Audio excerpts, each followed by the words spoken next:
Hey guys, what's up? Surma11 here, and Pokemon Let's Go Pikachu and Let's Go Eevee, the games that were rumored for quite a while, were revealed by the Pokemon Company a few days ago, and there's a lot to discuss here. So they had this event where they revealed 3 new Pokemon games, the first of which is Pokemon Quest. Pokemon Quest follows the trend of them creating games similar to smart device games. You play as 3 blocky Pokemon and fight others by pressing buttons on screen or using your controller. The Pokemon move on their own, which kind of ruined the game for me. You can power your Pokemon up with food, and the game launched on Switch and will be coming to smart devices in the future. Now, the game isn't horrible despite the immediate hate that it got. It's a hard game, but I think not allowing players to move around on their own kind of killed the game.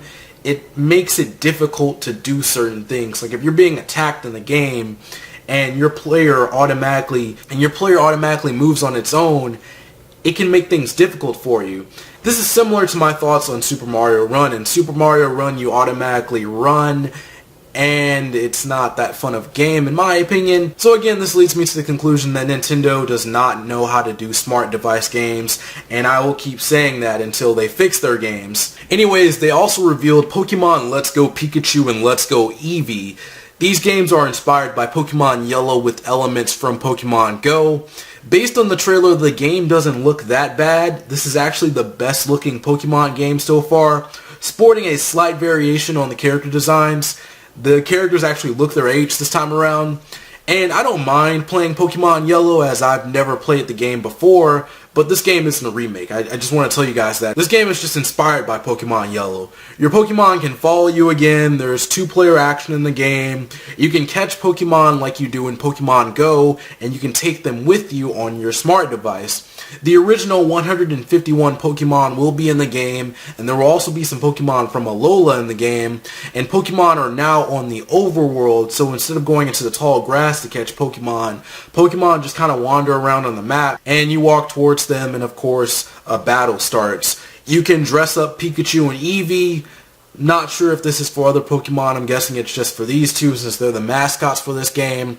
And regular battling is still in Pokemon Let's Go. Now, this doesn't sound that bad, right?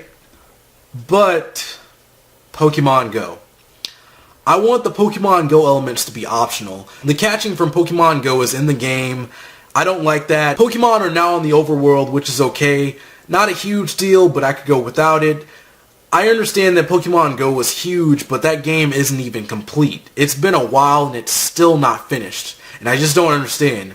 Nintendo doesn't operate like this. They actually finish games, and Niantic needs to get their stuff together and actually finish Pokemon Go before they even think about putting Pokemon Go features in the next Pokemon game. Pokemon Go isn't as big as it used to be, but it's still very smart of Game Freak and the Pokemon Company to capitalize on that market and bring in new players. But why can't they make the Pokemon Go elements optional? In a way, they will be confusing the newer players of what exactly Pokemon is, what exactly these mainline games are. If the Pokemon Go features are optional, this isn't something that they should be hiding. Not revealing this would really hurt their sales, and there's a lot of hate out there for these games, but I'll get into that later.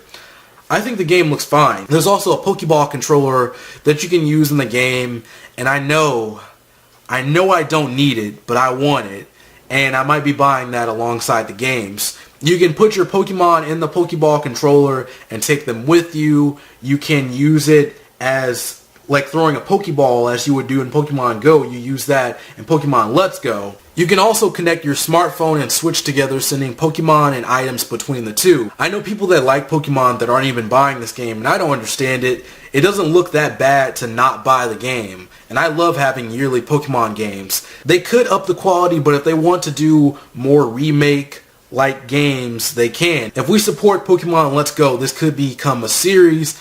And let's be honest, it's Pokemon, it's gonna sell. And I'm completely down for a Pokemon Let's Go series, but they just have to work on it more and fix a few things. I'd love to see Pokemon Go's features be optional by the game's release in November. They still have a few months to work on the game, so that could be something that they could fix. The hate for Pokemon Let's Go really surprised me. Even some of the calmer people were saying that this game isn't for real Pokemon fans. The real games are coming next year. I just don't get it. Where did this status of elitism come from? I didn't like Pokemon Go, and I wish the people that played Pokemon Go bought the mainline series games too, but I'm not insulting them for what they like or acting like I'm better than them because I play Sun and Moon. Let people get into Pokemon however they want. Let them like whatever Pokemon game they want to. As I said, I saw a lot of comments about people saying that they're not buying this game or they'll be waiting till next year for the real Pokemon game. And I don't play a lot of video games, so a new Pokemon game always sounds like good news to me. Do people dislike Pokemon Go because they actually have to get up and go out into the real world? I just don't get it. I wish I played more Pokemon Go because of what I played, it's not that bad. And if you're playing this every day, I can see it being fun. People play Mystery Dungeon, they play the Ranger series. Those are spin-off games, and in a way, this is a spin-off game as well, and could be the launch of a new series. So why not just try it? Why not just try it for the first game? It's still Pokemon. Maybe try to get it on sale or something if you're unsure. I wanted to bring up the fact that the director of the Pokemon series thinks the barrier of entry to Pokemon is high. He said, "I'm always concerned that we take Pokemon too far, that it is no longer approachable." And I don't know what he's talking about. Pokemon is literally an RPG for kids. You don't need to know all 800 plus Pokemon. You can literally start with any of the games. And I'm afraid this could affect the series. Comments like this are kind of dangerous. We don't need to keep going back to Kanto. We don't need to dumb down Pokemon when the barrier of entry for the series is already low. The Pokemon Go features are fine, but you can make the game better for everyone by including classic features too. Why not make a system that makes the two balanced so newer players and older players can play how they want? That's what I'd like to see in a Pokemon game. Finally, they announced a new mainline series game for 2019, which people are definitely waiting for.